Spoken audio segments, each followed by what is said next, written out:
പേര് പ്രിൻസി വർഗീസ് എന്നാണ്. ഇതെൻ്റെ ഹസ്ബൻഡ് ജിൻസ്. ഞങ്ങൾ വരുന്നത് എറണാകുളം ജില്ലയിലെ കോലഞ്ചേരി എന്ന് പറയുന്ന സ്ഥലത്തു നിന്നാണ്.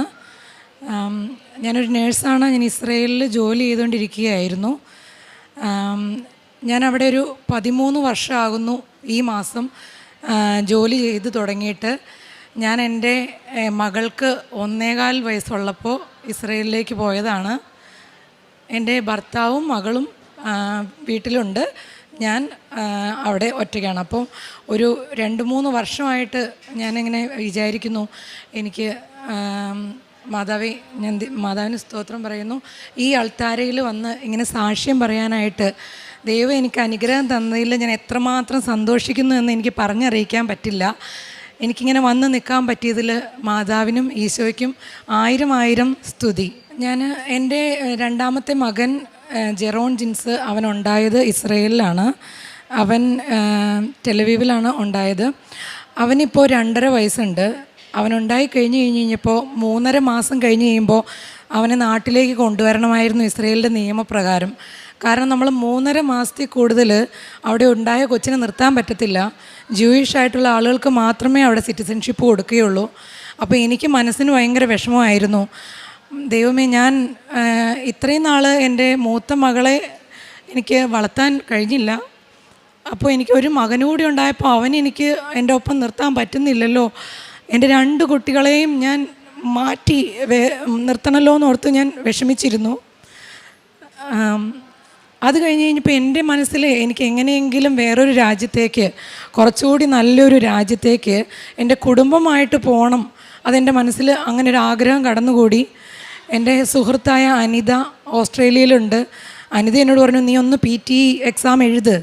ഞാൻ പറഞ്ഞു, എനിക്ക് കോൺഫിഡൻസ് ഇല്ല, ഞാൻ ഇംഗ്ലീഷൊന്നും എഴുതി കഴിഞ്ഞിട്ടുണ്ടെങ്കിൽ പാസ്സാവില്ല, എന്തിനാ വെറുതെ എഴുതി തോൽക്കുന്നത്, ഈ ധൈര്യമില്ലാത്ത ഞാൻ എങ്ങനെ എഴുതാനാ. അവളെന്നെ ഒരുപാട് നിർബന്ധിച്ചു, നീ ഒന്ന് എഴുതി നോക്ക്, ചിലപ്പോൾ ദൈവമായിട്ട് നിനക്ക് തന്നാലോ. ഞാൻ ഈ 12 വർഷമായിട്ട് അവിടെ അങ്ങനെ വലിയ വിശ്വാസത്തിലൊന്നും അല്ല ജീവിക്കുന്നത്. സ്ഥിരം ജോലി ചെയ്ത് പോകുന്നു. പിന്നെ ദൈവത്തോട് ഇങ്ങനെ ഡയറക്റ്റ് പറയും, ദൈവമേ രക്ഷിക്കണേ, കാത്തുകൊള്ളണേ, എല്ലാം ഓക്കെ ആക്കി തന്നെ. അങ്ങനെ ഒരു ഡയറക്റ്റ് കോൺവെർസേഷൻ മാത്രമാണ് എനിക്കും ദൈവത്തിനും ഇടയിലുണ്ടായിരുന്നുള്ളൂ. ഞാൻ മാതാവിനെ ഒരുപാട് വിളിക്കുന്ന ഒരാളൊന്നും ആയിരുന്നില്ല. ഞാൻ യാക്കോബായ സഭയിൽ വിശ്വസിക്കുന്ന ആളാണ്. ഞങ്ങൾക്ക് മാതാവിന് വിശ്വാസമുണ്ട്, എന്നാലും ഒരുപാട് ഞങ്ങൾ വിളിക്കുന്നുണ്ടായിരുന്നില്ല. അപ്പോൾ അങ്ങനെ ഞാൻ മനസ്സ് വിഷമിച്ചിരുന്ന സമയത്താണ് ഇങ്ങനെ PT എക്സാം എഴുതി. എന്തോ ദൈവകൃപയാൽ ദൈവം എനിക്ക് ആ PT എക്സാമിന് സ്കോർ തന്നു. ഓസ്ട്രേലിയൻ സ്കോർ എനിക്ക് കിട്ടി. ഞാൻ അതിൽ വളരെ സന്തോഷിച്ചു.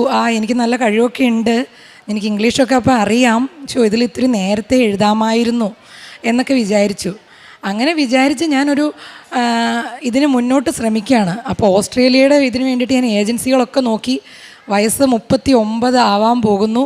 അപ്പോൾ എല്ലാവരും പറഞ്ഞു, നിങ്ങളിത് നേരത്തെ നോക്കേണ്ടതല്ലായിരുന്നോ, ഈ പ്രായത്തിലാണോ ഇപ്പോൾ നോക്കാൻ പോകുന്നത്, എങ്ങനെ വന്നാലും ഇത് ബുദ്ധിമുട്ടായിരിക്കും, ഒരു സ്റ്റഡി വിസയെങ്കിലും എടുത്ത് പോകാൻ പറ്റുമായിരുന്നു, നേരത്തെ ഒരു 35 വയസ്സിന് മുമ്പ് നോക്കിയായിരുന്നെങ്കിൽ.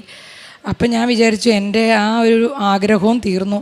അപ്പോൾ ഇനി ഇസ്രയേലിൽ ഒറ്റയ്ക്ക് തന്നെ കൊച്ചുങ്ങളെ മാറ്റി നിർത്തി മുന്നോട്ട് പോവുക എന്നുള്ളത് എളുപ്പമുള്ള കാര്യമല്ല. ഹസ്ബൻഡാണെങ്കിലും വളരെ ബുദ്ധിമുട്ടി ഒറ്റയ്ക്ക് പിള്ളേരെ ഹാൻഡിൽ ചെയ്ത്. അപ്പോൾ അദ്ദേഹം പറഞ്ഞു, എങ്ങനെയെങ്കിലും ട്രൈ ചെയ്യണം, എന്താ ചെയ്യേണ്ടത്. അപ്പോഴാണ് എൻ്റെ ഒരു സുഹൃത്ത് ഷാൻഡി, എൻ്റെ വളരെ നല്ല സുഹൃത്താണ്. ആളുടെ മകളെ ഓസ്ട്രേലിയക്ക് വിടാൻ വേണ്ടിയിട്ട് ഇവിടെ ഉടമ്പടി എടുത്തു. അതെനിക്കറിയാമായിരുന്നു. കിട്ടുമെന്ന് പ്രതീക്ഷിച്ചതല്ല. വളരെ അത്ഭുതമായിട്ട് ലിസ്മി എന്ന് പറയുന്ന ഷാൻഡിയുടെ മകൾക്ക് ഇത് കിട്ടി. അതെന്നെ വളരെയധികം സ്വാധീനിച്ചു. കാരണം അവർക്ക് കിട്ടിയെങ്കിൽ ഒരു പക്ഷേ ഈ ദൈവത്തിന്, ഈ മാതാവിന് മാധ്യസ്ഥതയിൽ ഈശോയോട് ചോദിച്ച് എൻ്റെ ഈ നടക്കാത്ത കാര്യം ഒരുപക്ഷെ നടത്തിത്തരാൻ പറ്റുമായിരിക്കുമല്ലോ, ഞാനും ഒന്ന് നോക്കാം എന്ന് വിചാരിച്ചു. അപ്പോഴാണ് ഈ ജിൻസി എന്ന് പറയുന്ന എൻ്റെ ഒരു ഫ്രണ്ട് പറഞ്ഞു, പ്രിൻസ് ചേച്ചി ഞാൻ അങ്ങോട്ട് വരുന്നുണ്ടെന്ന് പറഞ്ഞു. അവൾ എൻ്റെ അടുത്ത് വന്നു. ഒരു ദിവസം പ്രാർത്ഥിച്ചിട്ട് എന്നോട് നെറ്റിയിൽ കൃപാസനത്തിലെ തൈലം നെറ്റിയിൽ തൂത്ത് പ്രാർത്ഥിച്ചിട്ട് എന്നോട് പറഞ്ഞു, ചേച്ചി കുറേ കാലമായില്ലേ ഇവിടെ, ചേച്ചി എങ്ങനെയെങ്കിലും ഫാമിലിയായിട്ട് ജീവിക്കാൻ നോക്കണം, ഒരുമിച്ച് കുട്ടികളൊത്ത് ജീവിക്കണം, ഇത്രയും കാലമായിട്ട് പിള്ളേരൊക്കെ ആയിട്ട് പിരിഞ്ഞ് നിൽക്കുകയല്ലേ എന്ന് പറഞ്ഞു. അപ്പോൾ ഇത് നടപടിയാവുന്ന കാര്യമാണെന്ന് അറിയില്ല ജിൻസി, എന്നാലും നീ പറഞ്ഞതല്ലേ, കൃപാസന മാതാവ് ചേച്ചിക്ക് ഇത് നടത്തിത്തരും. നടത്തി തന്നില്ലെങ്കിൽ അത് ഞാൻ പറയുകയാണ്, അങ്ങനെ ഒരു കാര്യം ഉണ്ടാവില്ല. എനിക്ക് അത്രയ്ക്ക് വിശ്വാസമുണ്ട് മാതാവിനെ, ചേച്ചി കണ്ടോയെന്ന് പറഞ്ഞു. അപ്പം ഞാൻ ജിൻസിയോട് പറഞ്ഞു, ജിൻസി എനിക്കിങ്ങനെ വലിയ വിശ്വാസമൊന്നും ഇല്ലാത്ത ആളാണ്, ഓക്കെ നോക്കാം എന്ന് പറഞ്ഞു. അപ്പോൾ ഞാൻ കൃപാസന മാതാവിനെക്കുറിച്ച് കേട്ടേക്കുന്നത് ആകെ ഏതോ ഒരാൾ വണ്ടിയുടെ വണ്ടി നിന്ന് പോയപ്പോൾ ഡീസലിന് പകരം അതിൽ പത്രം കീറിയിട്ടുന്നോ അങ്ങനെ എന്തൊക്കെയോ ഇങ്ങനെ ഒരു നെഗറ്റീവ് കമൻറ്റാണ് ഞാൻ കേട്ടേക്കണേ. എന്നെ സംബന്ധിച്ചിടത്തോളം ഇങ്ങനൊരു സ്ഥലം അതൊരു നല്ല സ്ഥലമാണോ എന്താണെന്നൊന്നും എനിക്കറിയില്ല. ഞാനത് അത്ര വലിയ കാര്യമായിട്ട് എടുത്തില്ലായിരുന്നു. 2 ദിവസം കഴിഞ്ഞു, ഞാൻ ഒരു സ്വപ്നം കണ്ടു. മാതാവിനെ പോലെ ഒരു സ്ത്രീ, മാതാവിനെ പോലെ തോന്നിക്കുന്ന ഒരു സ്ത്രീ, മാതാവാണെന്ന് എനിക്ക് വിശ്വസിക്കാൻ കഴിഞ്ഞില്ല. ഞാൻ കിടന്നുറങ്ങുമ്പോൾ എൻ്റെ തലക്കീപ്പാത്തുനിന്ന് ഇങ്ങനെ കാലിൻ്റെ സൈഡിലേക്ക് കട്ടിലിൻ്റെ സൈഡിലൂടെ പോവുകയാണ്. പോയിട്ട് എൻ്റെ നേരെ നോക്കിയിട്ട് ഇങ്ങനെ ഒന്ന് ചിരിച്ചിട്ട് എന്നോടിങ്ങനെ ചിരിച്ച് കാണിച്ചിട്ട് അങ്ങ് കയറിപ്പോയി. ആ മുറിയുടെ വാതിലിനകത്തോടെ കയറിപ്പോയി.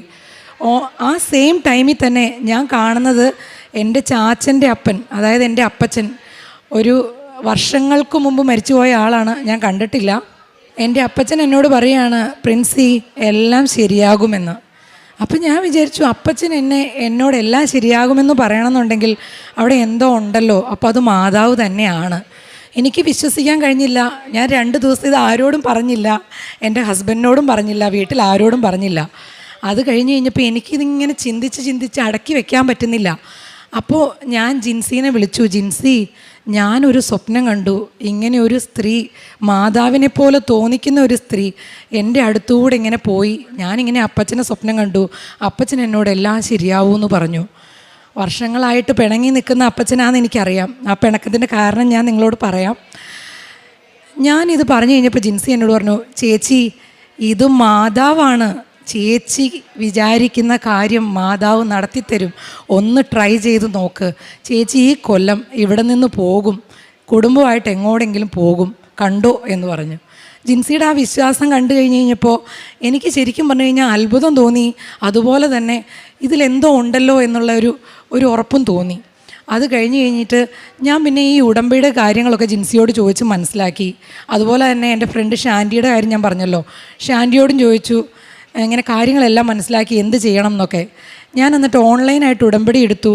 എന്നിട്ട് രാവിലെയും വൈകുന്നേരവും ഞാൻ പ്രാർത്ഥിക്കാൻ തുടങ്ങി. ബൈബിൾ 12 കൊല്ലത്തോളമായിട്ട് ആകെ ലീവിന് വരുമ്പോൾ മാത്രമാണ് ഞാൻ വായിക്കുകയുള്ളൂ. ആ ലീവിന് വരുമ്പോൾ മാത്രം വായിക്കുന്ന ഞാൻ ഫോണിനകത്ത് ബൈബിളിൻ്റെ ഇതെടുത്ത് ആപ്ലിക്കേഷൻ എടുത്ത് ബൈബിൾ എല്ലാ ദിവസവും മുടങ്ങാതെ വായിക്കാൻ തുടങ്ങി. അതുകൂടാതെ പണ്ട് +2 ടൈമിൽ ഒരു കഥയെഴുത്തിൽ എനിക്കൊരു 3rd പ്രൈസ് കിട്ടിയിട്ടുണ്ടായിരുന്നു. അത് +2 ടൈമിലാണ്. അതൊക്കെ ഞാൻ മറന്നു കിടന്ന കാര്യങ്ങളാണ്. അത് കഴിഞ്ഞപ്പോൾ എനിക്ക് തോന്നി, അച്ഛൻ പറഞ്ഞിട്ടുണ്ടല്ലോ എന്തെങ്കിലുമൊക്കെ വ്യത്യസ്തമായത് ചെയ്യണമെന്ന്. അപ്പോൾ ജോസഫ് അച്ഛൻ പറഞ്ഞ പോലെ തന്നെ എന്തെങ്കിലും എന്നെക്കൊണ്ട് പറ്റുന്ന ഒരു വ്യത്യസ്തത ഞാൻ ചെയ്യാമെന്ന് വിചാരിച്ചു. അപ്പോൾ എനിക്ക് തോന്നിയത്, ഞാനൊരു പാട്ട് എഴുതാം. എനിക്ക് പാട്ട് പാടാൻ അറിയില്ല, എൻ്റെ ശബ്ദം അത്ര മോശമാണെന്ന് എനിക്കറിയാം, പക്ഷേ എഴുതാലോ. മാതാവ് മാത്രമല്ലേ, ഈശോയും അല്ലേ കേൾക്കുന്നുള്ളൂ, വേറെ ആരും കേൾക്കുന്നില്ലല്ലോ. അപ്പം ഞാനത് ഒരു പാട്ട് പോലെ എഴുതി. ഞാൻ പാട്ട് പാടുന്നില്ല, സമയമില്ല, അതുകൊണ്ട് ഞാൻ അങ്ങനെ എഴുതി ഒരു 5-8 ലൈനുള്ളൊരു പാട്ട്. ആ പാട്ട് എഴുതി കഴിഞ്ഞപ്പോൾ ഞാൻ എല്ലാ ദിവസവും ആ പാട്ട് പാടി പ്രാർത്ഥിക്കാൻ തുടങ്ങി. അത് കഴിഞ്ഞപ്പോൾ ഒരാഴ്ച കഴിഞ്ഞു. ഞാൻ എൻ്റെ പേപ്പേഴ്സ്, ന്യൂസിലാൻഡിൻ്റെ പേപ്പേഴ്സ് ഏജൻസിയോട് സംസാരിച്ചു. അത് സബ്മിറ്റ് ചെയ്യാനായിട്ടുള്ള എല്ലാ കാര്യങ്ങളും റെഡിയാക്കി. അപ്പോഴാണ് മനസ്സിലാവുന്നത്, 2008 എനിക്ക് നേഴ്സിങ്ങിൻ്റെ എക്സ്പീരിയൻസ് ബോംബെയിലുണ്ടായിരുന്ന 1 ഇയറിൻ്റെ എക്സ്പീരിയൻസിൻ്റെ പേപ്പേഴ്സ്, എൻ്റെ സാലറി ട്രാൻസാക്ഷൻ നടത്തിയ പേപ്പേഴ്സ് പ്രൂഫ് കൊടുത്താൽ മാത്രമാണ് എൻ്റെ എക്സ്പീരിയൻസിന് ഒരു സ്ട്രോങ് ഇതാവുള്ളൂ എന്ന്. അപ്പം ഞാനത് ആ പേപ്പേഴ്സിന് വേണ്ടിയിട്ട് ബോംബെയിലുള്ള ബാങ്കിൽ വിളിച്ച് കോണ്ടാക്ട് ചെയ്തു. ബാങ്ക് മാനേജർ എടുത്തു. ഞാൻ കാര്യങ്ങൾ പറഞ്ഞു. അദ്ദേഹം അത് ശ്രദ്ധിച്ചു പോലുമില്ല. ഓക്കെ നോക്കാമെന്നൊക്കെ പറഞ്ഞു. അത് കഴിഞ്ഞ് പല രീതിയിലും ഞാൻ ട്രൈ ചെയ്തു, മെയിൽ അയച്ചു, എല്ലാം ചെയ്തു. അങ്ങനെ സമയം ഒരുപാട് പോയായിരുന്നു. അപ്പോൾ ഇത് വേണ്ട എന്ന് വിചാരിച്ചിരുന്ന ഞാൻ ഇത് വീണ്ടും ഈ ഉടമ്പടി എടുത്തതിന് ശേഷം ഈ ധൈര്യം കിട്ടിയതുകൊണ്ട് എൻ്റെ ഭർത്താവിനോട് പറഞ്ഞു, ഒന്ന് നാട്ടിലെ ബാങ്കിൽ ചോദിച്ചു നോക്കൂ, ചിലപ്പോൾ അവർക്ക് എന്തെങ്കിലും ചെയ്യാൻ പറ്റിയെങ്കിലോ, മാതാവ് നമുക്ക് ചെയ്തു തന്നാലോ. അപ്പോൾ അദ്ദേഹം ബാങ്കിൽ ചെന്ന് സംസാരിച്ചു. ആ മാനേജർ ദൈവത്തിൻ്റെ കൃപയാൽ, ഈ ഉടമ്പടിയുടെ ശക്തിയാൽ എനിക്ക് നടക്കില്ല എന്ന് പറഞ്ഞ ആ സാലറി ട്രാൻസാക്ഷൻ പേപ്പേഴ്സ് 2008 24 മണിക്കൂറിനകം എനിക്ക് എടുത്തു തന്നു. ആ പേപ്പർ കിട്ടി, എനിക്ക് ഉറപ്പായി എനിക്കിത് ദൈവം നടത്തി തരുമായിരിക്കും. അപ്പം ഞാൻ വീണ്ടും പ്രാർത്ഥിച്ചു, മുന്നോട്ട് ഒട്ടും കൈവിടാതെ പോവുകയാണ്. എൻ്റെ ഭർത്താവിനോട് പറഞ്ഞു, നിങ്ങൾ പ്രാർത്ഥിക്കണം. കൊച്ചുങ്ങളോടും പറഞ്ഞു, നിങ്ങൾ ഒരുമിച്ചിരുന്ന് പ്രാർത്ഥിക്കണം. നമുക്ക് ഈ ഉടമ്പടിയിൽ മുന്നോട്ട് പോകാം. എന്തൊക്കെയോ മാതാവ് അത്ഭുതങ്ങൾ നടത്തുന്നുണ്ട്, ദൈവം എനിക്കിത് നടത്തി തരുമായിരിക്കും. എല്ലാ ഏജൻസിക്കാരും പറഞ്ഞു നടത്തി തരില്ല എന്ന്, പക്ഷേ നടത്തി തരുമായിരിക്കും എന്ന് പറഞ്ഞു. ഞാൻ ആ ഉടമ്പടിയിൽ പ്രാർത്ഥനയോടെ തന്നെ പോയി. എൻ്റെ ഭർത്താവും കുട്ടികളും നാട്ടിൽ പ്രാർത്ഥനയോടെ പോയി. അങ്ങനെ ഒരു 2-3 ആഴ്ച കഴിഞ്ഞ് കഴിഞ്ഞപ്പോൾ ഏജൻസി, ജൂബി റിച്ച് എന്ന് പറഞ്ഞൊരു ഏജൻസി പറഞ്ഞു, ഓക്കെ ഞങ്ങൾ നോക്കാം എന്ന് പറഞ്ഞു. അവർ പേപ്പേഴ്സ് എല്ലാം ട്രൈ ചെയ്ത് എല്ലാം വെച്ച് കഴിഞ്ഞ് വിസയ്ക്ക് വെക്കാറായി കഴിഞ്ഞ് കഴിഞ്ഞപ്പോൾ, ഫിനാൻഷ്യൽ പേപ്പേഴ്സ് എല്ലാം സബ്മിറ്റ് ചെയ്ത് കഴിഞ്ഞ് കഴിഞ്ഞപ്പോൾ ഏജൻസിക്കാർ പറഞ്ഞു, സോറി മാഡം, ഇത് ബുദ്ധിമുട്ടാണ്. കാരണം ഫിനാൻഷ്യലി ഇത്രയും പ്രൂഫ് കാണിച്ചാൽ പോരാ. ഇത് ന്യൂസിലൻഡും ഓസ്ട്രേലിയയും ഒക്കെ ഒരുപാട് ബുദ്ധിമുട്ടാണ്. ഈ സ്ഥലത്തേക്ക് കിട്ടാനായിട്ട് നിങ്ങൾ ഉദ്ദേശിക്കുന്ന പോലെയല്ല. മാഡം ഒരു കാര്യം ചെയ്യൂ, UK അല്ലെങ്കിൽ മാൾട്ടയിലോ അങ്ങനെ ഏതെങ്കിലും സ്ഥലം നോക്ക്, ജോർജിയൊക്കെ ഉണ്ടല്ലോ, ഒന്ന് മാറ്റി നോക്കിക്കൂടെ? അപ്പം ഞാൻ പറഞ്ഞു, ഇല്ല, എനിക്ക് ന്യൂസിലൻഡിന് തന്നെ പോകണം. ഞാൻ അതാണ് ആഗ്രഹിച്ചത്. ഒരു നല്ല രീതിയിൽ സന്തോഷമായിട്ട് എൻ്റെ ഫാമിലിയോടൊപ്പം എനിക്ക് ജീവിക്കാൻ പറ്റിയൊരു സ്ഥലമാണെന്ന് തോന്നിയത് അതാണ്. എനിക്ക് അങ്ങോട്ട് തന്നെ പോകണം. എൻ്റെ ഫ്രണ്ടും പറഞ്ഞിട്ടുണ്ട് ന്യൂസിലൻഡ് നല്ല സ്ഥലമാണെന്ന്. അപ്പോൾ എനിക്ക് സെർച്ച് ചെയ്തപ്പോൾ മനസ്സിലായത് നല്ല സ്ഥലമാണ്. ഫ്യൂച്ചറിലാണെങ്കിലും ഓസ്ട്രേലിയയിലൊക്കെ പോകാൻ പറ്റുന്നൊരു സ്ഥലമാണ്, അത് മതി എന്ന് ഞാൻ പറഞ്ഞു. അവർ പറഞ്ഞു, മാഡം സോറി, ഞങ്ങൾക്ക് പറയുന്നതിന് ബുദ്ധിമുട്ടുണ്ട്. ഞങ്ങളുടെ വിസ സ്റ്റാറ്റസ് സക്സസ് റേറ്റ് കുറഞ്ഞു പോകും നിങ്ങളുടെ ഫയൽ സബ്മിറ്റ് ചെയ്താൽ. ഒന്നാമത്തെ കാര്യം, നിങ്ങൾ ഓൾറെഡി ഇപ്പോൾ 39 കഴിഞ്ഞു, 40 ആവാൻ പോവുകയാണ്. ഈ ഏജിൽ നിങ്ങളുടെ വിസ സബ്മിറ്റ് ചെയ്ത് കഴിഞ്ഞാൽ കിട്ടാൻ 99.9% ചാൻസ് ഇല്ല. അപ്പം ഞാൻ അവരോട് പറഞ്ഞു, ഞാൻ ഉടമ്പടിയിലാണ്. നിങ്ങൾക്ക് ആ 0.1% എന്ന് പറയണത് പോലും നിങ്ങൾ തന്നില്ലെങ്കിലും ഉടമ്പടിയിലിരിക്കുന്ന എനിക്ക് കൃപാസനം മാതാവ് ഇത് നടത്തി തരും. നിങ്ങളൊന്ന് ട്രൈ ചെയ്ത് നോക്കൂ. വെച്ചിട്ട് കിട്ടിയില്ലെങ്കിൽ അതെനിക്ക് വിധിച്ചതാണ്, ദൈവം എനിക്കിത് തന്നിട്ടില്ല, ഞാൻ ഒറ്റയ്ക്ക് ഇവിടെ ജീവിക്കാനായിരിക്കും വിധി. അല്ലെങ്കിൽ നാട്ടിൽ ഒരുമിച്ച് ഫാമിലി ആയിട്ട് ചെറിയ രീതിയിലൊക്കെ ജീവിച്ചു പോകാം, അങ്ങനെ വിചാരിച്ചോളാം എന്ന് പറഞ്ഞു. അപ്പോൾ ഏജൻസിക്കാർ പറഞ്ഞു, മാഡം ബുദ്ധിമുട്ടാണ്, നിങ്ങൾ വെറുതെ എന്തിനാ ഒരു വിസ സക്സസ് റേറ്റ് ഇല്ലാതാക്കുന്നത്? ഞങ്ങൾക്ക് ബുദ്ധിമുട്ടാണ്, പ്ലീസ് അത് വേണ്ട, വെക്കണ്ട. ഞാൻ പറഞ്ഞു, ഇല്ല പറ്റില്ല, ഇതിലും ഭേദം നിങ്ങൾ എന്നെ കത്തിക്ക് കുത്തി കൊല്ലുന്നതായിരുന്നു. നിങ്ങളിത് വെക്കാതെ പറ്റില്ല, എനിക്കിത് മാതാവ് നടത്തിത്തരും. കൃപാസനം മാതാവ് നടത്താത്തതില്ല, ഈശോ എനിക്കിത് നടത്തിത്തരും മാതാവിൻ്റെ മാധ്യസ്ഥതയിൽ എന്ന് പറഞ്ഞു. അവർ അത് കേട്ടിട്ട് നിവൃത്തിയില്ലാത്തത് കൊണ്ട് യാതൊരു ചാൻസും ഇല്ല എന്ന് പറഞ്ഞ ആ വിസ പേപ്പേഴ്സ് സബ്മിറ്റ് ചെയ്തു. പക്ഷേ സബ്മിറ്റ് ചെയ്യാൻ ഈ സംസാരങ്ങൾക്കൊക്കെ ഇടയിൽ ഡിലേ വന്നു. എൻ്റെ ഹെൽത്ത് ചെക്കപ്പിൻ്റെ ഡേറ്റ് കഴിഞ്ഞു പോയി. ഞാൻ 2 ദിവസം ഡിലേ ആയിട്ടാണ് സബ്മിറ്റ് ചെയ്തത്.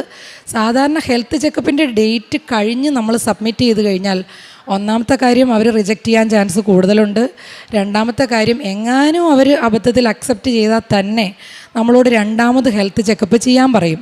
അപ്പോൾ ഞാൻ ഓൾറെഡി ഇസ്രയേലിൽ ഒരു 50,000 രൂപയോളം മുടക്കിയാണ് ഹെൽത്ത് ചെക്കപ്പ് ചെയ്തേക്കുന്നത്. ഇതിനുവേണ്ടി ഒരുപാട് പൈസ മുടക്കിയിട്ടുണ്ട്. വിസയ്ക്ക് ഈ കിട്ടില്ല എന്ന് പറഞ്ഞ് വെക്കാൻ പോകുന്ന വിസയ്ക്ക് മാത്രമായിട്ട് ഇമിഗ്രേഷൻ ഒരു 50,000 രൂപ നമ്മൾ സബ്മിറ്റ് ചെയ്യണം. അതുകൂടാതെ നമ്മൾ ഫിനാൻഷ്യലി ഫണ്ട് അക്കൗണ്ടിൽ കാണിക്കണം. അങ്ങനെ ഒരുപാട് സ്ട്രഗിളുകളൊക്കെ ചെയ്തിട്ടാണ്. അതിന് ബാങ്ക് മാനേജർ ഒരുപാട് ഹെൽപ്പ് ചെയ്തു തന്നു. അതെല്ലാം കൃപാസന മാതാവിൻ്റെ അത്ഭുതമാണ്. എനിക്കത് എല്ലാം വിവരിച്ച് ഇവിടെ പറയാനായിട്ടുള്ള സമയം ഇല്ല, അതുകൊണ്ട് ഞാൻ പറയുന്നില്ല. അവരത് സബ്മിറ്റ് ചെയ്തു എൻ്റെ നിർബന്ധത്താൽ. ദൈവത്തിൻ്റെ അത്ഭുതം എന്ന് തന്നെ പറയട്ടെ. മാതാവിന് കഴിയാത്തതൊന്നുമില്ല. ഈശോയ്ക്ക് സ്തുതി. എനിക്ക് വിസ കിട്ടി. എൻ്റെ ഒപ്പം എന്നേക്കാൾ ചെറുപ്പമായിരുന്ന, എന്നേക്കാൾ കഴിവുള്ള, എന്നേക്കാൾ മിടുക്കരായ ചെറുപ്പക്കാർ വെച്ചിട്ട് കിട്ടാത്ത വിസ എനിക്ക് ആദ്യം കിട്ടി. എനിക്കാണ് ഫസ്റ്റ് വിസ വന്നത്. എൻ്റെ വിസയുടെ പേപ്പർ റെഡിയാക്കിയ ആ കൊച്ച്, സിന്ധു എന്നാണ് ആ കൊച്ചിൻ്റെ പേര്. ആ കൊച്ചിന് ഭയങ്കര സങ്കടമായിരുന്നു എൻ്റെ വിസ വെക്കാൻ പറ്റില്ല എന്ന് പറഞ്ഞപ്പോൾ. കാരണം എത്ര ദിവസങ്ങൾ വർക്ക് ചെയ്തിട്ട് അവർ ആ പേപ്പറൊന്ന് സബ്മിറ്റ് ചെയ്യാനായിട്ട് വെക്കുന്നത്. ആ വിസ കിട്ടി എന്നറിഞ്ഞപ്പോൾ അവരെല്ലാം കരഞ്ഞു. ആ ഏജൻസിയിലുണ്ടായിരുന്ന ആളുകൾ മൊത്തം കൃപാസന മാതാവിൻ്റെ ശക്തി എന്താണെന്ന് അറിഞ്ഞു, ഈശോയുടെ ശക്തി എന്താണെന്ന് അവരറിഞ്ഞു. അവരെന്നോട് പറഞ്ഞു, പ്രിൻസി, ഇതൊരിക്കലും നടക്കാത്തൊരു കാര്യമാണ് നടന്നത്. 40-ാം വയസ്സിൽ ഒരു സ്റ്റുഡൻറ്റ് വിസ അതും GNM പഠിച്ച് എനിക്ക് ക്രെഡിറ്റോടുകൂടി എല്ലാ ഹെൽത്ത് ചെക്കപ്പിൻ്റെ ഡേറ്റും കഴിഞ്ഞിട്ട് ഇങ്ങനെ ഒരു വിസ കിട്ടണമെങ്കിൽ ഇത് അത്ഭുതം മാത്രമാണ്, ദൈവത്തിൻ്റെ അത്ഭുതം കൊണ്ട് നടന്നതാണെന്ന് പറഞ്ഞു. അവരിത് അംഗീകരിച്ചു, ഞാൻ അംഗീകരിച്ചു, എൻ്റെ വീട്ടിലുള്ളവരെല്ലാം അംഗീകരിച്ചു. അപ്പോഴാണ് എനിക്കൊരു കാര്യം കൂടെ പറയാനുണ്ട്. എൻ്റെ വീട്ടിൽ എൻ്റെ ഹസ്ബൻഡ് ഓൾറെഡി നോൺ ക്രിസ്ത്യൻ ആയിരുന്നു. ഞങ്ങൾ സ്പെഷ്യൽ മാരേജ് ആക്ട് പ്രകാരം കല്യാണം കഴിച്ചതാണ്. ഞങ്ങൾ ഒരുമിച്ച് പഠിച്ചവരാണ്. 24 വർഷത്തെ പരിചയമുണ്ട്. ഈ വർഷം 25ാമത്തെ വർഷമാകാൻ പോകുന്നു. 15 വർഷമായി വിവാഹം കഴിച്ചിട്ട്. ഞാൻ യാക്കോബായ സഭയിൽ നിന്ന് വന്നാന്ന് ഞാൻ പറഞ്ഞല്ലോ. എൻ്റെ വീട്ടിൽ ഒരു രീതിയിലും സമ്മതിക്കില്ലായിരുന്നു. പിന്നെ എൻ്റെ ഒരു പിടിവാശി ആ പ്രായത്തിൻ്റെ ഇതുകൊണ്ട് മാത്രം അവരന്ന് എന്തെങ്കിലും ആട്ടെ എന്നോർത്ത് കണ്ണടച്ച് കളഞ്ഞതാണ്. അപ്പോൾ എനിക്ക് ചർച്ച് വെഡ്ഡിങ് എൻ്റെ ഒരു സ്വപ്നമായിരുന്നു. അത് അന്ന് എനിക്ക് നടത്താൻ പറ്റിയില്ല. അന്ന് ഞങ്ങൾ സ്നേഹിച്ചിരുന്ന സമയത്ത് ഞാൻ അദ്ദേഹത്തോട് ചോദിച്ചു, നിങ്ങൾ ക്രിസ്ത്യാനിയാവോ, എന്നെ കല്യാണം കഴിക്കുമോ പള്ളിയിൽ വെച്ച്, എൻ്റെ ഒരു ആഗ്രഹമാണ്. അതിനിപ്പോൾ എന്ന് അദ്ദേഹം പറഞ്ഞായിരുന്നു ഒരു തമാശ രീതിയിൽ. പക്ഷെ ഞാനത് വളരെ സീരിയസ് ആയിട്ടാണ് എടുത്തത്. എന്നെ സംബന്ധിച്ചിടത്തോളം ക്രിസ്തീയ ജീവിതം ഒരു വലിയ ഇമ്പോർട്ടൻ്റ് കാര്യമായിരുന്നു. അദ്ദേഹം പക്ഷേ അത്രയും സീരിയസ് ആയിട്ട് എടുത്തിട്ടുണ്ടായിരുന്നായിരിക്കില്ല. അന്നത്തെ ആ ഒരു പ്രായത്തിൻ്റെ ഇതിൽ ഓക്കെ എന്തെങ്കിലും ആട്ടെ, അന്ന് ഇങ്ങനെ പറഞ്ഞാലേ ഇനി മുന്നോട്ട് പോവുള്ളൂ, ഇല്ലെങ്കിൽ പറ്റിച്ചിട്ട് പോയാലോ എന്നോർത്തിട്ടാവാം അദ്ദേഹം അന്ന് അങ്ങനെ പറഞ്ഞത്. അന്ന് അങ്ങനെ പറഞ്ഞത് എൻ്റെ മനസ്സിൽ കിടന്നുകൊണ്ടാണ് ഞാൻ ആ റിലേഷൻ കണ്ടിന്യൂ ചെയ്ത് കൊണ്ടുപോയതും എൻ്റെ വീട്ടിൽ അവതരിപ്പിച്ചതും ഒക്കെ. അത് കഴിഞ്ഞ് കല്യാണത്തിൻ്റെ സമയമാവാറായപ്പോൾ അദ്ദേഹത്തിൻ്റെ ഒരു പെങ്ങളുണ്ട്. പെങ്ങളുടെ കല്യാണത്തിനൊക്കെ ബുദ്ധിമുട്ട് വരും. അപ്പോൾ സ്വാഭാവികമായിട്ടും ഒരു മതം മാറി കല്യാണം കഴിക്കലും പള്ളിയിൽ വെച്ചുള്ള വിവാഹമൊക്കെ ഒരുപാട് റിസ്ക്കാണ്. അപ്പോൾ ഞാനത് മനസ്സിലാക്കി തന്നെ അദ്ദേഹത്തെയും കുടുംബത്തെയും ബുദ്ധിമുട്ടിക്കണ്ടല്ലോ എന്ന് വിചാരിച്ച് ഞാൻ നിർബന്ധിക്കാൻ പോയില്ല. ഓക്കെ, നമുക്ക് സ്പെഷ്യൽ മാരേജ് ആക്ട് പ്രകാരം തന്നെ കല്യാണം കഴിക്കാമെന്ന് പറഞ്ഞു. പള്ളിയിൽ വെച്ചുള്ള കല്യാണം ഞാൻ നിർബന്ധിച്ചില്ല. പക്ഷേ എൻ്റെ മനസ്സിൽ വർഷങ്ങളായി കിടക്കുന്ന ആഗ്രഹമാണ്. അത് നടക്കാൻ വേണ്ടിയിട്ട് ഞാൻ ഒരുപാട് ആഗ്രഹിച്ചിരുന്നു, പക്ഷേ ആരോടും പറഞ്ഞിരുന്നില്ല. ഈ 15 വർഷമായി കല്യാണം കഴിഞ്ഞിട്ട് ഞാൻ ഈ ഉടമ്പടിയിൽ വന്നതിന് ശേഷം, ഈ അത്ഭുതങ്ങളൊക്കെ നടന്നതിന് ശേഷം എൻ്റെ ഭർത്താവ് വിശ്വാസത്തിൽ വന്ന് സ്വയം അദ്ദേഹം തന്നെ പറഞ്ഞു, നമുക്ക് പള്ളിയിൽ വെച്ച് കല്യാണം കഴിക്കാമെന്ന്. എൻ്റെ ജീവിതത്തിൽ 24 വർഷം മുമ്പ് അദ്ദേഹം പറഞ്ഞ വാക്കൊരു തമാശയായിട്ട് പറഞ്ഞതാണെങ്കിൽ പോലും ഈ 15 വർഷമായിട്ട് ഞാൻ പള്ളിയിൽ പോകുമ്പോൾ ഒറ്റയ്ക്കാണ് പോകാറ്. അപ്പോൾ ഞാൻ മനസ്സിൽ വിചാരിക്കാറുണ്ട്, ദൈവമേ എനിക്ക് കുടുംബമായിട്ട് വരാൻ പറ്റുന്നില്ലല്ലോ, എനിക്ക് എൻ്റെ കുട്ടികളെയായിട്ട് വരാൻ പറ്റുന്നില്ലല്ലോ എന്ന്. അത് ഈ മാസമാണ് ഞാൻ ജോലി നിർത്തി, വിസ കിട്ടിയതുകൊണ്ട് ജോലി നിർത്തി വന്നു കഴിഞ്ഞപ്പോൾ ഞങ്ങളുടെ ചർച്ച് വെഡ്ഡിങ് കഴിഞ്ഞു. അങ്ങനെ കുടുംബമായിട്ട് ഞങ്ങൾ ക്രിസ്തീയ ജീവിതത്തിൽ മുന്നോട്ട് പോവുകയാണ്. എൻ്റെ ഭർത്താവും കുട്ടികളുമായിട്ട് എനിക്കിന്ന് പള്ളിയിൽ പോയി കുർബാന കൂടി വരാൻ പറ്റുന്നുണ്ട്. ഞാൻ വളരെ സന്തോഷവതിയാണ്. മാതാവിന് എത്ര സ്തുതി പറഞ്ഞാലും ഈശോയ്ക്ക് എത്ര സ്തുതി പറഞ്ഞാലും എനിക്ക് മതിയാവില്ല. എനിക്കിങ്ങനെ ഒരു അവസരം തന്നതിന് ഞാൻ ദൈവത്തിന് നന്ദി പറയുകയാണ്. പിന്നെ ഞാൻ ഈ യുദ്ധത്തിൻ്റെ സമയത്ത് അവിടെ നിന്ന് പോരാൻ പറ്റാതെ തങ്ങിക്കിടന്നേനെ. പക്ഷേ അതും മാതാവിൻ്റെ അത്ഭുതം എന്ന് പറയാലോ. ഞാൻ നോക്കിക്കൊണ്ടിരുന്ന എൻ്റെ പേഷ്യൻ്റ് ഞാനുമായിട്ട് വളരെ അറ്റാച്ച്ഡാണ്. ഞാൻ 12 വർഷമായി, ഇപ്പോൾ 13 വർഷം ആവാറാകുന്നു അവിടെ ജോലി ചെയ്യുന്നു. അതിൽ 9.5 വർഷമായിട്ട് ഞാൻ സെയിം പേഷ്യൻ്റിനെയാണ് നോക്കുന്നത്. ആ അമ്മച്ചിക്ക് എന്നെ ഭയങ്കര കാര്യമാണ്. അമ്മച്ചി എന്നോട് പറയും, പ്രിൻസി നീ പോയാൽ ഞാൻ മരിച്ചു പോകും. ഒരു പ്രാവശ്യം ഹാർട്ട് അറ്റാക്ക് ഉണ്ടായ ആളാണ് ഞാനൊരു ലീവിന് വന്നപ്പോൾ. അപ്പോൾ എനിക്ക് ഭയങ്കര വിഷമമായിരുന്നു. ഇവർ ഇട്ടിട്ട് വേറൊരു രാജ്യത്തോട്ട് പോകുമ്പോൾ അവർക്ക് എന്തെങ്കിലും സംഭവിച്ചു പോയാലോ എന്ന് എൻ്റെ മനസ്സിൽ ഒരു വളരെ വേദനയുണ്ടായിരുന്നു. അപ്പം ഞാൻ അതുകൊണ്ട് തന്നെ എൻ്റെ ഈ കുടുംബമായിട്ട് ഒരുമിച്ചുള്ള ജീവിതം തള്ളി വെച്ചു. അവർക്ക് 86 വയസ്സുണ്ട്, എന്നാലും ഞാൻ തള്ളി വെച്ചു. ഇവരെ ഞാൻ പോകുമ്പോൾ മരിച്ചു പോകുന്നത് എനിക്ക് സഹിക്കാൻ പറ്റില്ല. കാരണം അവരെന്നെ അതുപോലെ ഒരു അമ്മയെ ഒരമ്മ നോക്കുന്ന പോലെയാണ് അവരെന്നെ നോക്കിക്കൊണ്ടിരുന്നത്. എനിക്കൊരു പനി വന്നാൽ ഞാൻ അവരെ ഹെൽപ്പ് ചെയ്യുന്നതിന് പകരം അവരെനിക്ക് കട്ടൻ ചായ ഇട്ട് തരുമായിരുന്നു. അത്രയ്ക്ക് സ്നേഹമുള്ള ഒരു ജൂയിഷ് സ്ത്രീയാണ് അവർ. എൻ്റെ 2ാമത്തെ കൊച്ചുണ്ടായി കഴിഞ്ഞപ്പോൾ ഞാൻ പറഞ്ഞില്ലേ, എൻ്റെ മോനെ കൊണ്ടുവന്ന് വിടാനായിട്ട് ഞാൻ നാട്ടിലേക്ക് വന്നപ്പോൾ ആ ജൂയിഷ് അമ്മച്ചി എന്നോട് പറഞ്ഞു, നീ ഒറ്റയ്ക്ക് പോകണ്ട, നിനക്ക് കൊച്ചിനെ ഒറ്റയ്ക്ക് വിമാനത്തിൽ ഹാൻഡിൽ ചെയ്യാൻ പറ്റത്തില്ല, അതുകൊണ്ട് ഞാനും നിൻ്റെ കൂടെ വരാമെന്ന്. 40 വർഷമായിട്ട് ഫ്ലൈറ്റിൽ കയറാത്ത അമ്മച്ചി വീൽ ചെയറിൽ നടക്കുന്ന പെരയ്ക്കകത്ത് വീടിൻ്റെ അകത്ത് വടി കുത്തി വോക്കറിൽ മാത്രം എൻ്റെ ഹെൽപ്പോട് കൂടി നടക്കുന്ന ആ അമ്മച്ചി 86-ാം വയസ്സിൽ എൻ്റെ കൂടെ ഫ്ലൈറ്റിൽ കയറി നാട്ടിൽ വന്നു. എൻ്റെ വീട്ടിൽ ഒരാഴ്ച നിന്നു. അത്രയ്ക്ക് സ്നേഹമായിരുന്നു എന്നോട്. ഒരാഴ്ച നിന്നതിന് ശേഷം എന്നെ വീട്ടിലാക്കിയിട്ടാണ് അവർ തിരിച്ചു പോയത്. ഞാൻ 2 മാസം കഴിഞ്ഞിട്ടാണ് പിന്നെ തിരിച്ചു പോയത് കൊച്ചിനെ ആക്കിയിട്ട്. അപ്പോൾ ഈ അമ്മച്ചി ഇട്ടിട്ട് വേണം ഞാൻ ന്യൂസിലൻഡിന് പോകാനായിട്ട് വിസ കിട്ടിയപ്പോൾ. എൻ്റെ ഹൃദയം നുറുങ്ങുന്ന വേദനയിലാണ്. ഞാൻ വിസ കിട്ടിയെങ്കിൽ സന്തോഷമുണ്ടെങ്കിൽ എനിക്ക് സന്തോഷിക്കാൻ പറ്റില്ലായിരുന്നു. ഇവർ മരിച്ചു പോയാലോ എന്നുള്ള ടെൻഷൻ കാരണം. അപ്പോൾ ഈ അമ്മച്ചി ലാസ്റ്റ് ഞാൻ പോരാറായി എന്ന് പറഞ്ഞു കഴിഞ്ഞപ്പോൾ അവർ പറഞ്ഞു, പ്രിൻസി ഇനി എനിക്ക് മുന്നോട്ട് ജീവിതമില്ല, ഞാൻ തീർന്നു എന്ന് പറഞ്ഞു. ഞാൻ അവരുടെ മക്കളോടും ഡോക്ടേഴ്സിനോടും എല്ലാവരോടും സംസാരിച്ചു. അപ്പോൾ അവർ പറഞ്ഞു, നീ ഇത്രയും കാലം നിൽക്കുന്നതുകൊണ്ട് മിക്കവാറും അവർക്ക് എന്തെങ്കിലും സംഭവിക്കാൻ ചാൻസ് ഉണ്ട്, അവർ മരിച്ചു പോകാൻ 90% ചാൻസ് ഉണ്ട്, അവരത്രയ്ക്ക് നിന്നെ ഡിപ്പെൻഡൻ്റ് ആണ് എന്ന് പറഞ്ഞു. ഞാനത് മാതാവിനോട് പ്രാർത്ഥിച്ചു, മാതാവെ അത്ഭുതം പ്രവർത്തിപ്പിക്കണമേ. എനിക്ക് ജിൻസി 1 തരി ഉപ്പ് തന്നിട്ടുണ്ടായിരുന്നു. ഞാൻ ആ ഉപ്പ് അമ്മച്ചി കുടിക്കുന്ന വെള്ളത്തിൽ ആ കുപ്പിക്കകത്ത് 1 തരി ഇട്ടു. മാതാവേ ഈ അമ്മച്ചിക്ക് ധൈര്യം കൊടുക്കണേ, മനസ്സിന് ധൈര്യം കൊടുക്കണേ. എന്നിട്ട് അമ്മച്ചി പറയണം, നീ പൊക്കോ, നീ നിൻ്റെ കുടുംബമായിട്ട് ജീവിച്ചോ, അത് കുഴപ്പമില്ല, ഞാൻ ഇത്രയും പ്രായമായതല്ലേ, എനിക്ക് വേറെ ആളുടെ കൂടെ അഡ്ജസ്റ്റ് ചെയ്യാനൊക്കെ പറ്റും എന്ന് പറയണമെന്ന് ഞാനിങ്ങനെ പ്രാർത്ഥിച്ചിട്ട് കരഞ്ഞു പ്രാർത്ഥിച്ചു. അത് കഴിഞ്ഞിട്ട് ഞാൻ ഈ വെള്ളം കുടിക്കാൻ കൊടുത്തു. പിറ്റേ ദിവസം രാവിലെ അമ്മച്ചി എഴുന്നേറ്റ് വന്ന് വർത്താനമൊക്കെ പറഞ്ഞു. ഞങ്ങൾ സ്ഥിരം വർത്താനം പറഞ്ഞിരിക്കണ പോലെ വർത്താനമൊക്കെ പറഞ്ഞു കഴിഞ്ഞപ്പോൾ ഞാൻ ഈ കാര്യങ്ങളൊക്കെ സംസാരിച്ചു. എൻ്റെ ലൈഫിൻ്റെ ഫ്യൂച്ചർ പ്ലാനുകളും എനിക്കിനി നാട്ടിൽ ചെന്നിട്ട് ഒന്നോടെ കല്യാണം കഴിക്കണതൊക്കെ എൻ്റെ ഒരു ആഗ്രഹമാണെന്നുള്ള കാര്യങ്ങളൊക്കെ പറഞ്ഞു.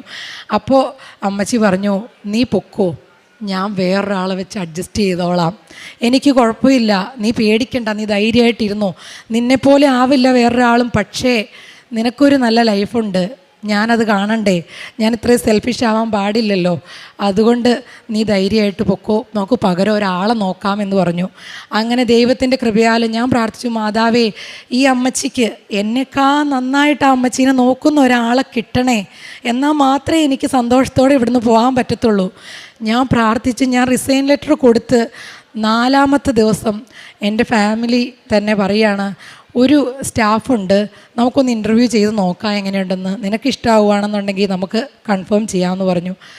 അവർ വന്നു. എന്നെപ്പോലെയൊക്കെ തന്നെ ഏകദേശം ഇരിക്കുന്ന ഒരാൾ. അമ്മച്ചിക്ക് എല്ലാവരെയും ഒന്നും ഇഷ്ടപ്പെടത്തില്ല, അമ്മച്ചിക്ക് ഒരു പ്രത്യേക കൺസെപ്റ്റുള്ള ടൈപ്പ് ആളാണ്. പക്ഷേ ആ കൊച്ചിനെ കണ്ടു കഴിഞ്ഞപ്പോൾ അമ്മച്ചിക്ക് ഭയങ്കര ഇഷ്ടമായി. അതും ദൈവാദിനത്തിന് ഒരു ഇന്ത്യക്കാരിയായ സ്റ്റാഫിനെ തന്നെ, നേഴ്സിനെ കിട്ടി. വളരെ നല്ല വ്യക്തി. ഞാൻ എല്ലാം പറഞ്ഞു കൊടുത്തു, എന്തൊക്കെ ചെയ്യണം, അമ്മച്ചിനെ എങ്ങനെ കെയർ ചെയ്യണം എല്ലാം പറഞ്ഞു കൊടുത്തു.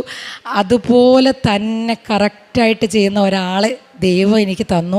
അതും ഞാൻ റിസൈൻ ലെറ്റർ കൊടുത്ത് കിട്ടുമെന്ന് പ്രതീക്ഷിക്കുന്നതിന് മുമ്പായിട്ട്. അതുകൊണ്ട് തന്നെ ഞാൻ കൊടുത്ത ഡേറ്റിനേക്കാളും മുമ്പേ എനിക്ക് ജോലിയിൽ നിന്ന് ഇറങ്ങാൻ പറ്റി. അതുകൊണ്ട് തന്നെ എനിക്ക് ആ ജോലിയിൽ നിന്ന് ഇറങ്ങി സമയത്തിന് ഇന്ത്യയിൽ എത്താൻ പറ്റി. ഞാൻ ആ റിസൈൻ ലെറ്റർ കൊടുത്ത് നേരത്തെ എനിക്ക് ആളെ കിട്ടിയില്ലായിരുന്നു എങ്കിൽ ഈ തീവ്ര യുദ്ധത്തിൻ്റെ സമയത്ത് ഇറാനുമായിട്ടുള്ള ഈ പ്രശ്നത്തിൻ്റെ ഇടയ്ക്ക് ഞാൻ പെട്ടുപോയേനെ, എനിക്ക് ന്യൂസിലൻഡിന് പോകാൻ പറ്റാതായി വന്നേനെ. കാരണം അവിടെ വിമാനത്താവളങ്ങളൊക്കെ അടച്ചിട്ടേക്കുമായിരുന്നു. വളരെ ഹെവി ആയിട്ടുള്ള അറ്റാക്കായിരുന്നു. എല്ലാവരും ന്യൂസിലൊക്കെ കണ്ടു കാണുമായിരിക്കും. അപ്പോൾ ദൈവത്തിനൊരു പദ്ധതി ഉണ്ടായിരുന്നു, എന്നെക്കുറിച്ചൊരു വലിയ പദ്ധതി എൻ്റെ കുടുംബത്തെക്കുറിച്ചും. അപ്പോൾ എനിക്കതിൽ നന്ദി എത്ര പറഞ്ഞാലും മതിയാവത്തില്ല. എൻ്റെ ജീവിതത്തിൽ ഞാൻ ഒരുപാട് ആഗ്രഹിച്ച കാര്യങ്ങളിൽ നടക്കാതിരുന്ന എൻ്റെ വിവാഹവും എനിക്ക് നടക്കാതിരുന്ന എൻ്റെ കുടുംബമായിട്ടുള്ള ജീവിതവും അതെല്ലാം എനിക്ക് സാധിച്ചു തന്നു. എനിക്ക് ന്യൂസിലാൻഡിൽ ക്രെഡിറ്റോടുകൂടി പഠിക്കാനുള്ള അവസരം കിട്ടി. എൻ്റെ ഭർത്താവിനെയും കുട്ടികളെയും എനിക്കിനി കൊണ്ടുപോകാൻ പറ്റും. ദൈവത്തിന് ഞാൻ ഒരുപാട് നന്ദി പറയുന്നു. പിന്നെ പ്രേക്ഷിത പ്രവർത്തനമായിട്ട് ചെയ്തുകൊണ്ടിരുന്നത് എനിക്ക് ഒരുപാട് പുറത്തു പോയി ഒന്നും ചെയ്യാൻ പറ്റത്തില്ല. കാരണം ഞാനൊരു സിംഗിൾ പേഷ്യൻ്റ് നോക്കുന്നതാണ്. അതുകൊണ്ട് ഞാൻ ഓൾറെഡി പൈസ കൊടുത്ത് പാവങ്ങളായിട്ടുള്ള ആളുകൾക്ക്, ധനസഹായം വേണ്ട ആളുകൾക്ക് പൈസ കൊടുത്ത് സഹായിക്കുമായിരുന്നു. അതുപോലെ ഭർത്താവാണെന്നുണ്ടെങ്കിൽ നാട്ടിൽ ഓൾഡ് ഏജ് ഹോമിൽ ഫുഡ് ഉണ്ടാക്കി കൊടുക്കുകയും പിന്നെ പാവപ്പെട്ട ആളുകൾക്ക് ഹെൽപ്പ് ചെയ്യുകയൊക്കെ ചെയ്തിട്ടുണ്ട്. പിന്നെ കൃപാസനം പത്രം ഞങ്ങൾ അദ്ദേഹം ഉടമ്പടി എടുത്തു ഈ വിശ്വാസത്തിൽ വന്നതിന് ശേഷം. അതിനുശേഷം കൃപാസനം പത്രം എല്ലാവർക്കും കൊടുക്കാൻ തുടങ്ങി. ഞാനാണെങ്കിൽ എനിക്ക് പറ്റുന്ന പോലെ ഷെയർ ചെയ്യാനായിട്ട് ഓൺലൈൻ വഴി എൻ്റെ അച്ഛൻ്റെ ധ്യാനങ്ങളും അതുപോലെ എല്ലാ കാര്യങ്ങളും ഷെയർ ചെയ്യാൻ തുടങ്ങി. അങ്ങനെ ദൈവവിശ്വാസത്തിൽ എൻ്റെ കുടുംബം നല്ല രീതിയിൽ പോവുകയാണ്. ഞങ്ങൾ ഒരുപാട് സന്തോഷത്തിലാണ് ഇന്ന് ക്രിസ്തീയ ജീവിതത്തിൽ എൻ്റെ കുടുംബത്തിനെ മുന്നോട്ട് നയിച്ചതിൽ. ദൈവത്തിന് നന്ദി പറയുന്നു. മാതാവിന് കുർബാനയും കുമ്പസാരവും ഒക്കെ ഉണ്ട്.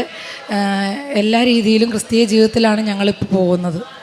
84-ാം സങ്കീർത്തനം 4-5 തിരുവചനം പറയുന്നു: എന്നേക്കും അങ്ങയെ സ്തുതിച്ചുകൊണ്ട് അങ്ങയുടെ ഭവനത്തിൽ വസിക്കുന്നവർ ഭാഗ്യവാന്മാർ.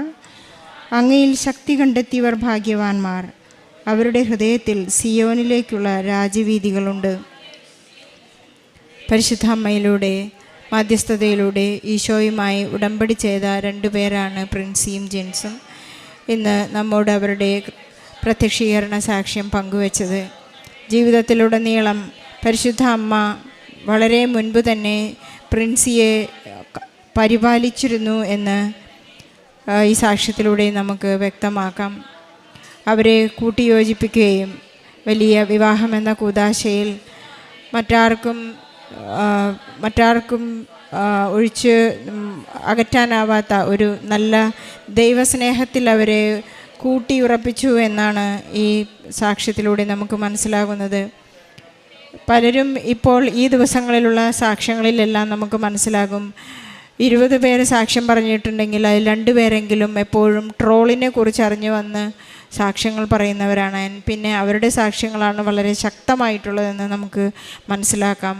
ട്രോള് കേട്ട് അല്ലെങ്കിൽ അതിനെക്കുറിച്ച് കളിയാക്കി നെഗറ്റീവ് കമൻ്റ് അടിച്ച് ഒക്കെ വന്നിട്ടുള്ള പല വ്യക്തികളും വിശ്വാസത്തിൻ്റെ വളരെ വലിയ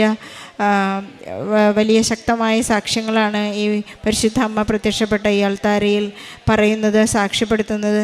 അപ്പോൾ ട്രോളുകൾ പോലും കൃപാസനം മാതാവിന് വളരെ പോസിറ്റീവാണ്. പരിശുദ്ധ അമ്മയെ തോൽപ്പിക്കാനൊന്നും ആർക്കും സാധ്യമല്ല. കാരണം ഇത് ദൈവത്തിൻ്റെ പദ്ധതിയാണ്, പദ്ധതിയിലുള്ള പ്രവർത്തനങ്ങളാണ്. ജോസഫ് അച്ഛൻ പറയുന്നത് പോലെ ഇത് ഒരു ചൊല്ലുന്ന പ്രാർത്ഥനയല്ല, ചെയ്യുന്ന പ്രവൃത്തിയായതുകൊണ്ട് ഇത് പരിശുദ്ധ അമ്മയുടെ മധ്യസ്ഥതയിലുള്ള ഒരു പ്രവൃത്തിയാണ്, ഒരു ജീവിത രീതിയാണ്, ഒരു ജീവിതക്രമമാണ്. 11 വർഷമായിട്ട് ഇസ്രായേലിൽ കണ്ടിന്യൂസായി ജീവിച്ച ഈ മകൾ ഒരു സുഹൃത്ത് വഴിയായിട്ടാണ് കൃപാസനത്തിലേക്ക് കടന്നു വരുന്നത്. നമുക്കെല്ലാവർക്കും ഒരു സുഹൃത്തോ അല്ലെങ്കിൽ ആരെങ്കിലും ഒരു കൃപാസനം പത്രമോ ഒരല്പം വിശുദ്ധ ഉപ്പോ ഇവിടുത്തെ വിശുദ്ധ തൈലമോ എന്തെങ്കിലുമൊക്കെ നമ്മുടെ ജീവിതത്തിലേക്ക് കടന്നു വന്നിട്ടുണ്ടാവും പരിശുദ്ധ അമ്മയുടെ മാധ്യസ്ഥമായിട്ട്.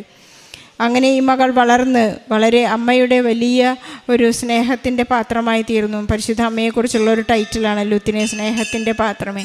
പരിശുദ്ധ അമ്മയെപ്പോലെ നമുക്ക് പരിശുദ്ധ അമ്മയോട് ചേർന്ന് നിൽക്കാൻ ആ ഒരു വലിയ അവസരം നമുക്ക് നൽകിയാണ് കൃപാസനം കുടുംബാംഗമാകുന്നതിലൂടെ. നമുക്ക് ഈശോയ്ക്കും പരിശുദ്ധ അമ്മയ്ക്കും നന്ദി പറയാം.